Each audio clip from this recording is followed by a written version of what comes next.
وہی دل حکمت و دانش کا مخزن بن سکتا ہے جو دنیا کی محبت سے خالی ہو۔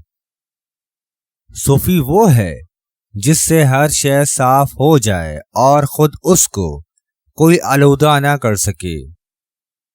ہنر ذلت سے سیکھو، یعنی ہنر سیکھنے میں ذلت اٹھانی پڑے تو خوشی سے اٹھا لو۔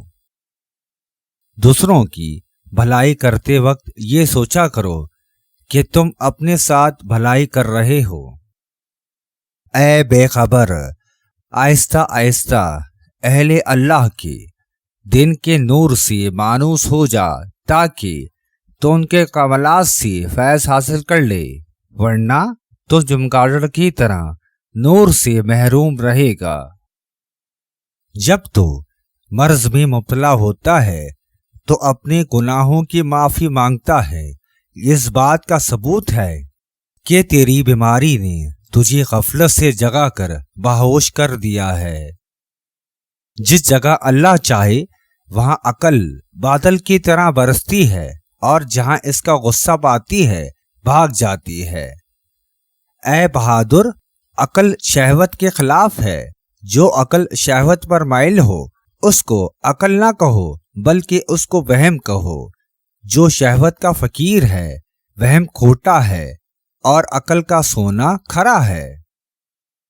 دلی محبت اسی کے ساتھ ہوتی ہے جس سے واقفیت ہو، اس لیے کسی سے محبت کرنے سے پہلے اس کی صفات و کمالات سے جان لینا چاہیے۔ معرفت پر قلب کی زندگی کا دار و مدار ہے اور اس کے بغیر دل مردہ اور ناکارہ شے ہے۔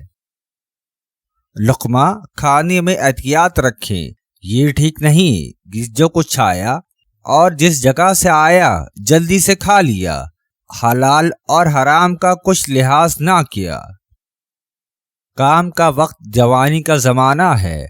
جوان مرد وہ ہے جو اس وقت کو ضائع نہ کرے اور فرصت کے وقت کو غنیمت جانے۔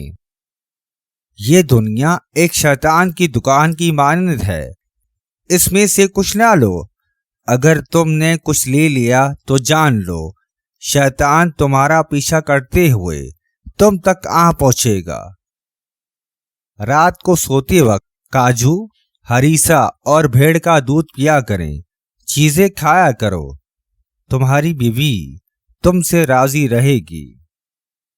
دولت ایک بچھو ہے، اگر تمہیں بچھو کے کانٹے کا علاج نہ آتا ہو تو اسے ہاتھ مت لگاؤ، اگر اس نے تجھ سے ڈنک مار دیا تو اس کا زہر تجھے ہلاک کر دے گا۔